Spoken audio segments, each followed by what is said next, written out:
Breaking news చూస్తున్నాం. పెట్టుబడులే లక్ష్యంగా తెలుగు రాష్ట్రాల ముఖ్యమంత్రులు దావోస్ లో పర్యటిస్తున్నారు. వరల్డ్ ఎకనామిక్ ఫోరం సదస్సులో భాగంగా దావోస్ లో ఏర్పాటు చేసిన గ్రాండ్ ఇండియన్ పెవిలియన్ ను కేంద్ర మంత్రులతో కలిసి తెలంగాణ సీఎం రేవంత్ రెడ్డి ప్రారంభించారు. దావోస్ లో తొలి రోజున జరిగిన ప్రారంభోత్సవ కార్యక్రమంలో సీఎంతో పాటు కేంద్ర మంత్రులు చిరాగ్ పాస్వాన్, జయంత్ సింగ్, కేరళ మంత్రి రాజీవ్ సహా ఆయా రాష్ట్రాల ఉన్నతాధికారులు పాల్గొన్నారు.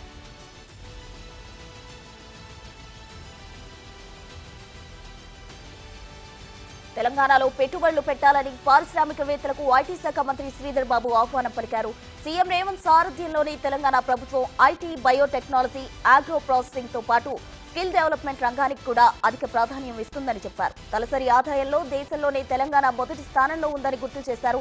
ఇండియా $5 ట్రిలియన్ ఎకనామీ లక్ష్య సాధనలో తెలంగాణ $1 ట్రిలియన్ ఆర్థిక వ్యవస్థగా భాగస్వామ్యం కావాలన్నదే ముఖ్యమంత్రి ఆకాంక్ష అని శ్రీధర్ బాబు స్పష్టం చేశారు.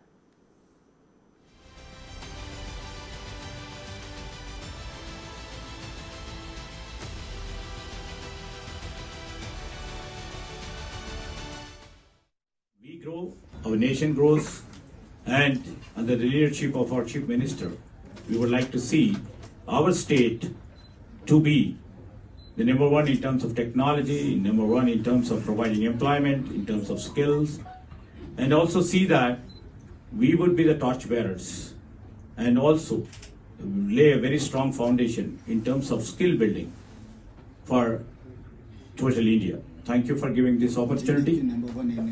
And as our Chief Minister, with lots of stress, if you can see, per capita income of our state is number one in total India. And we are proudly would like to mention about it. And we would like to see that in the part and process of our Prime Minister to make this India a $5 trillion economy, our Chief Minister is emphatic, making our Telangana $1 trillion economy. This is our focus and this is our desire and this is our vision. And we would like to really request all and appeal to all who are present here, come and participate, come and invest. We will all sail together to build a great and vibrant India. మరోవైపు ప్రవాసాంధ్ర వ్యాపారవేత్తలతో CM Chandrababu భేటీ అయ్యారు. ప్రపంచంలోని అన్ని దేశాల్లో తెలుగు ప్రజల ముద్ర ఉందన్నారు. Global లీడర్లుగా Telugu ప్రజలు అవకాశాలు అందిపుచ్చుకోవాలని ఆకాంక్షించారు. శరవేగంగా అభివృద్ధి చెందుతున్న ఆంధ్రప్రదేశ్లో మ్యానుఫ్యాక్చరింగ్, R&D కేంద్రాలు, మెకానికల్, ఎలక్ట్రికల్, ఇంజనీరింగ్ పరికరాల తయారీ కేంద్రాలు ఏర్పాటు చేయాలని మంత్రి నారా లోకేష్ పారిశ్రామికవేత్తలను కోరారు. జూరిక్లో జరిగిన పారిశ్రామికవేత్తల సమావేశంలో లోకేష్ ఈ వ్యాఖ్యలు చేశారు. AI, డీప్ టెక్ రంగాల్లో ఆవిష్కరణల కోసం ఏపీ విశ్వవిద్యాలయాలతో కలిసి స్విస్ పరిశోధనా సంస్థలు పనిచేయాలని ఆహ్వానించారు. ఏపీలో స్టార్టప్లను ప్రోత్సహించడం, సాంకేతికత బదిలీల కోసం ఇన్నోవేషన్ హబ్, ఇంక్యుబేటర్లు ఏర్పాటు చేసే అంశాన్ని పరిశీలించాలన్నారు.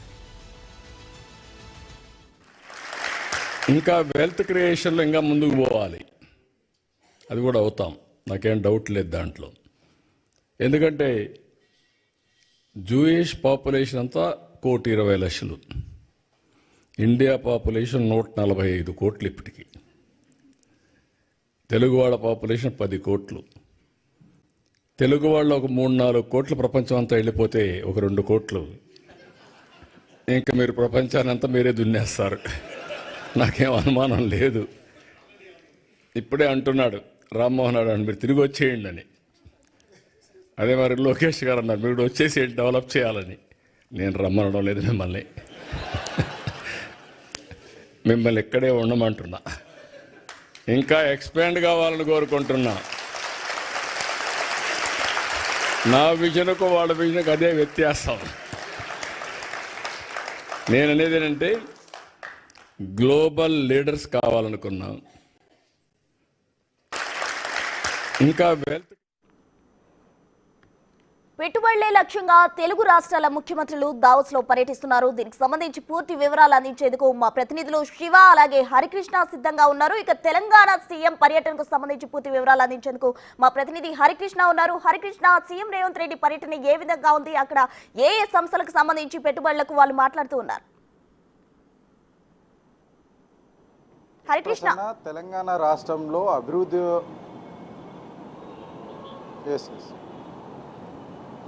తెలంగాణ రాష్ట్రంలో పెట్టుబడులే లక్ష్యంగా ముఖ్యమంత్రి రేవంత్ రెడ్డి విదేశీ పర్యటన కొనసాగుతుంది. అయితే ఈ తెలంగాణ రాష్ట్ర అభివృద్ధిలో కీలక భాగస్వామ్యం పెట్టుబడులది ఉంటుంది కాబట్టి పెట్టుబడులు రాష్ట్రానికి ఎక్కువగా వచ్చే విధంగా అయితే ముఖ్యమంత్రి రేవంత్ రెడ్డి పర్యటన కొనసాగుతుంది. ఆయన మొదటగా విదేశీ పర్యటనలో భాగంగా మొదటగా 3 రోజులు సింగపూర్లో పర్యటన చేశారు. దాదాపు 4,000 కోట్లు పెట్టుబడులు తెలంగాణ రాష్ట్రానికి తీసుకురావడం జరిగింది. అంతేకాకుండా స్కిల్ యూనివర్సిటీకి సంబంధించి ఐటీతో కూడా కీలక ఒప్పందం అయితే చేసుకోవడం జరిగింది. అయితే సింగపూర్ పర్యటన ముగింపు అనంతరం ఆయన దావోస్ పర్యటన అయితే దావోస్కి చేరుకోవడం జరిగింది. దావోస్లో మొదటి రోజులో భాగంగా వరల్డ్ ఎకనామిక్ ఫోరం సదస్సులో ఇండియా పెవిలియన్ ఘనంగా ప్రారంభించడం జరిగింది. కేంద్ర మంత్రితో కలిసి ముఖ్యమంత్రి రేవంత్ రెడ్డి, ఐటీ మినిస్టర్ దుద్దిల్లా శ్రీధర్ బాబు అయితే ఈ యొక్క సదస్సులో పాల్గొనడం జరిగింది. అయితే ప్రధానంగా రాష్ట్రంలో ఏ విధంగా రాష్ట్ర ఆలోచన విధానం ముందుకెళ్తుంది, ఇప్పటికే అటు ఏఐ, ఐటీ, మ్యానుఫ్యాక్చరింగ్ రంగాల్లో, ఫార్మా రంగాల్లో కూడా తెలంగాణ హబ్గా ఉన్న నేపథ్యంలో ఇక్కడ ఏ విధంగా అభివృద్ధి చెందుతుంది, ప్రభుత్వ ఆలోచన ఏ విధంగా ఉందని చెప్పేసి కూడా ఈ యొక్క సదస్సులో అయితే ఆయన పెట్టుబడిదారులకు వివరించనున్నారు. ఇప్పటికే తెలంగాణలో పెద్ద ఎత్తున డెవలప్ దేశంలోనే యంగెస్ట్ స్టేట్గా ఉన్న తెలంగాణ నేపథ్యంలో కూడా పెట్టుబడులు పెట్టడానికి ఎక్కువగా అవకాశాలు ఉన్నాయి. ప్రభుత్వ ఆలోచన విధానం తెలంగాణ రైజింగ్ 2050 యొక్క మాస్టర్ ప్లాన్ అయితే ఈ సదస్సులో వారికి అయితే వివరించున్నారు. ప్రధానంగా ఈ యొక్క 2050లో మాస్టర్ ప్లాన్లో భాగంగా ఏదైతే ఇండస్ట్రీలను 3 క్లస్టర్లుగా విభజించి అటు ఓఆర్ఆర్ పరిధిలో ఒక మొదటి క్లస్టర్గా, ఓఆర్ నుండి త్రిబుల్ వరకు కూడా రెండవ క్లస్టర్గా, త్రిబుల్ నుండి అవతల భాగం రూరల్ వరకు కూడా, గ్రామీణ స్థాయి వరకు కూడా ఇండస్ట్రీలు వెళ్లే విధంగా ప్రభుత్వం ఏ విధంగా ప్లాన్ చేసింది, పెట్టుబడిదారులకు అనుకూలంగా ఇక్కడ పెట్టే విధంగా దాదాపు రాష్ట్రంలో కొత్తగా 12 ఐటీ పార్కులను అయితే ఏర్పాటు చేయనుంది. ఈ యొక్క ఐటీ పార్కుల గురించి కూడా ప్రభుత్వ ఆలోచన విధానం ఏ విధంగా ఉంది, గ్రామీణ స్థాయి వరకు కూడా ఏ విధంగా ఇండస్ట్రీలను తీసుకొని పోవాలి, ఇక్కడ లేబర్ అంటే ఇండస్ట్రీ పెట్టుబడిదారులకు అనుకూలంగా కంపెనీలు వస్తే వాటికి లేబర్ ఫోర్స్ అనుకూలంగా ఉండేందుకు కూడా ఇక్కడ యంగ్ ఇండియా స్కిల్ యూనివర్సిటీ అందుబాటులోకి తీసుకురావడం, ప్రభుత్వ మార్కెట్ డిమాండ్కి అనుగుణంగా యువతకు స్కిల్స్ అందించడంలో కూడా ఈ యొక్క స్కిల్ యూనివర్సిటీ కీలకంగా ఉందని చెప్పవచ్చు. ప్రభుత్వ ఆలోచన ఏ విధంగా ఉందని చెప్పేసి కూడా ఈ సదస్సులో అయితే పెట్టుబడిదారులకు వివరించున్నారు. అంతేకాకుండా ప్రభుత్వం ఫ్యూచర్లో తీసుకుపోయే ఏదైతే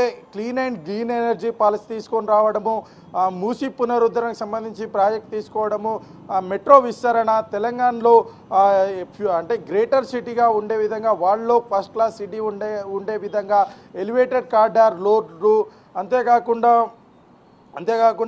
ఒక ప్రభుత్వం యొక్క అంటే ప్రభుత్వ ఆలోచన విధానం అది అటు మార్కెట్లో పెట్టుబడిదారులకు అనుకూల విధానంగా ఉండే విధంగా ఈ యొక్క మాస్టర్ ప్లాన్ సిద్ధం చేయడం మొత్తం కూడా ఈ యొక్క సదస్సులో ఆయన పెట్టుబడిదారులకు వివరించినారు. ఇప్పటికే భారత ప్రభుత్వం ఏదైతే 5 ట్రిలియన్ ఎకానమీ లక్ష్యంగా పెట్టుకుందో ఆ ఎకానమీలో లక్ష్యంగా 1 ట్రిలియన్ తెలంగాణ నుంచే కావాలని చెప్పేసి కూడా ముఖ్యమంత్రి రేవంత్ రెడ్డి ఆలోచన విధానం ఆ విధంగా తెలంగాణ రాష్ట్రంలో పెట్టుబడులు పెట్టేందుకు ముందుకు రావాలి. సీఎం చంద్రబాబు కూడా దావోస్ లో పర్యటిస్తున్నారు. దానికి సంబంధించిన వివరాలు మా ప్రతినిధి శివ అందించేందుకు సిద్ధంగా ఉన్నారు. శివ, చెప్పండి, అటు ఏపీ సీఎం చంద్రబాబు అయితే ప్రవాసాంధ్ర వ్యాపారవేత్తలతో కూడా మాట్లాడుతున్న పరిస్థితి కనిపిస్తోంది. ఈ పెట్టుబడులకు సంబంధించిన పూర్తి డీటెయిల్స్ ఏంటి? ప్రస్తుతం మొత్తం మీద చూసుకుంటే ఆంధ్రప్రదేశ్లో విస్తారంగా పెట్టుబడులు పెట్టాలనే నినాదంతో ఆంధ్రప్రదేశ్ ముఖ్యమంత్రి చంద్రబాబు నేతృత్వంలో 8 మందితో కూడుకున్న బృందం నిన్న ఈరోజు కూడా పర్యటిస్తుంది. నిన్న దావోస్లో అనేక కంపెనీల ప్రతినిధులు, ఇటు చంద్రబాబు, ఇటు లోకేష్, అటు టీజీ భరత్, రామ్మోహన్ నాయుడు ముగ్గురు కూడా విడివిడిగా కొంతమందితో భేటీ అవుతున్నారు. ముఖ్యంగా మ్యానుఫ్యాక్చరింగ్ యూనిట్లు, అలాగే ఎలక్ట్రికల్ గూడ్స్కి సంబంధించిన అంశాలు, అలాగే పారిశ్రామిక విధానానికి సంబంధించి ఏదైతే పరిశ్రమలు ఉన్నాయో, ముఖ్యంగా ఎలక్ట్రికల్ గూడ్స్కు సంబంధించిన పరిశ్రమలన్నింటినీ కూడా ఆంధ్రప్రదేశ్లో నెలకొల్పాలని చెప్పి కూడా ఇటు లోకేష్, చంద్రబాబు పిలుపునిచ్చారు. దీనిలో భాగంగానే జిఏసీకి సంబంధించిన కంపెనీ ఆంధ్రప్రదేశ్లో మ్యానుఫ్యాక్చరింగ్ యూనిట్ పెట్టడానికి సిద్ధమైనట్లు కూడా నిన్న సాయంకాలం ప్రకటన జారీ చేసింది. దాంతోపాటుగా అనేక పరిశ్రమలు ఆంధ్రప్రదేశ్కి వచ్చేందుకు తోడ్పాటు అందించాలని చెప్పి కూడా ఇటు లోకేష్, అటు టీజీ భరత్, ముఖ్యమంత్రి చంద్రబాబు కూడా పలు సంస్థలను ఆహ్వానించారు. అయితే లోకేష్కి సంబంధించి పలు సంస్థలతో ఒప్పందాలు చేసుకున్నారు. ఇక ముఖ్యమంత్రి చంద్రబాబు విషయానికి సంబంధించి దాదాపుగా నిన్న ఉదయం ఆయన 11 గంటలు అంటే భారత కాలమానం ప్రకారం 11 గంటల సమయంలో దావోస్ చేరుకున్నారు. అక్కడి నుంచి విమానాశ్రయంలో తెలంగాణ సీఎంతో రేవంత్ రెడ్డితో భేటీ, ఆ తర్వాత అనేక పరిశ్రమల వ్యక్తులతో, పారిశ్రామిక పారిశ్రామికవేత్తలతో చంద్రబాబు 1-to-1 మాట్లాడటం, అలాగే సదస్సులో ప్రసంగించారు. ముఖ్యంగా తెలుగు వారంతా కూడా ప్రపంచవ్యాప్తంగా విస్తరించుండాలి. తెలంగాణ, ఆంధ్రప్రదేశ్ కలిపి 10 కోట్ల జనాభా ఉన్నారు. ఇందులో 2 కోట్ల మంది ప్రపంచ దేశాల్లో గ్లోబల్లో తెలుగువారు నెంబర్ 1గా తీర్చిదిద్దే విధంగా తయారు చేయాలి. తద్వారా అక్కడ మీరు స్థిరపడి ఆర్థికంగా, సామాజికంగా సెటిల్ అయితే ఆంధ్రప్రదేశ్తో పాటు తెలంగాణ అంటే తెలుగు రాష్ట్రాల్లో ఎక్కువగా పెట్టుబడులు పెట్టే అవకాశం కనిపిస్తోంది. మీరు తెలుగు రాష్ట్రాల్లో పెట్టుబడులు పెట్టి తెలుగు రాష్ట్రాల అభివృద్ధికి కృషి చేయాలని చెప్పి కూడా చంద్రబాబు పిలుపునిచ్చారు. అలాగే కొద్దిసేపు క్రితమే చంద్రబాబు లక్ష్మీ మిట్టల్ ఏదైతే స్టీల్ అంశానికి సంబంధించిన పారిశ్రామికవేత్తతో కూడా ప్రత్యేకంగా భేటీ అయ్యారు. దాదాపుగా 1.47 కోట్ల రూపాయల ప్రాజెక్టును ఆంధ్రప్రదేశ్లో మెగా ప్రాజెక్టు తీసుకురావడానికి కూడా కృషి చేస్తుంది. దానికి సంబంధించిన భేటీ కూడా ఇప్పుడే ప్రారంభమైనట్లు తెలుస్తూ ఉంది. మరొక వైపు ఒక్కరోజు పర్యటన అంటే నిన్న జరిగిన పర్యటనకు సంబంధించి కేవలం చంద్రబాబు విషయానికి సంబంధించి సదస్సులు, సమావేశాలు, ఇంటరాక్షన్స్కి ఎక్కువ సమయం సరిపోయింది. ఈ రోజు అనేకమైన పారిశ్రామికవేత్తలతో ఒప్పందాలకు సంబంధించిన అంశాలు, ఎందుకంటే ఇప్పటికే స్టీల్ అంశానికి సంబంధించి కూడా లక్ష్మీ మిట్టల్తో చంద్రబాబు భేటీ అయ్యారు. అలాగే నిన్న లోకేష్కు సంబంధించి మ్యానుఫ్యాక్చరింగ్ యూనిట్ల ప్రతినిధులతో సమావేశమయ్యారు. వాటికి సంబంధించిన మ్యానుఫ్యాక్చరింగ్ యూనిట్లు ఆంధ్రప్రదేశ్లో పెట్టడానికి వారు ముందుకొచ్చారు. 12 రోజుల నుంచి 27 రోజుల వ్యవధిలోనే అనుమతిస్తామని చెప్పి లోకేష్ వారికి హామీ ఇచ్చారు. దానికి సానుకూలంగా స్పందించిన పలు సంస్థలు కూడా ఆంధ్రప్రదేశ్లో పెట్టుబడులు పెడతామని చెప్పి ముందుకొచ్చాయి. అయితే ఎంత మేరకు పెట్టుబడి పెడతారు, ఏ స్థాయిలో పెట్టుబడి పెడతారనే దానికి సంబంధించి అంటే సదస్సు ముగిసిన తర్వాత స్పష్టత వచ్చే అవకాశాలు అయితే కనిపిస్తున్నాయి. ఇవాళ కూడా ముఖ్యమంత్రి చంద్రబాబు, అలాగే లోకేష్, భరత్, రామ్మోహన్ నాయుడు కేంద్ర మంత్రి వీరంతా కూడా ఆంధ్రప్రదేశ్లో విస్తారంగా పెట్టుబడులు పెట్టాలని ఏకైక నినాదంతో, ఎందుకంటే 2014 నుంచి 19 వరకు ఆంధ్రప్రదేశ్లో భారీ స్థాయిలో కూడా దావోస్ జరిగిన సదస్సు కేంద్రంగా పెట్టుబడులు వచ్చాయి. ఇప్పటికే దాదాపుగా 6 లక్షల కోట్ల రూపాయలు పెట్టుబడులు పెట్టేందుకు ఆంధ్రప్రదేశ్లో వివిధ సంస్థలు ముందుకు వచ్చాయి. తాజాగా రానున్న ఈ దావోస్ పర్యటనలో కనీసం 3 నుంచి 4 లక్షల రూపాయల కోట్ల పెట్టుబడులు పెట్టించే దిశగా ప్రభుత్వం కార్యాచరణ తీసుకోవాలనేది ఏపీ ప్రభుత్వం భావిస్తూ ఉంది. దానికి అనుగుణంగానే ఉపాధి కల్పన ధ్యేయంగా పెట్టుకుంది. ఎందుకంటే రానున్న 5 సంవత్సరాల వ్యవధిలో 20 లక్షల ఉద్యోగాల కల్పనే ప్రభుత్వం ధ్యేయంగా పెట్టుకుంది. 1,00,000 కోట్ల రూపాయల పెట్టుబడి ఆంధ్రప్రదేశ్లో పెట్టించాలనేది ప్రభుత్వం ధ్యేయంగా కనిపిస్తూ ఉంది. ఇప్పటికే ఆ దిశగా కూడా ప్రభుత్వం కార్యాచరణ రూపొందిస్తున్నట్లు కూడా తెలుస్తూ ఉంది. ప్రస్తుతం రైట్ శివ, థ్యాంక్ యూ.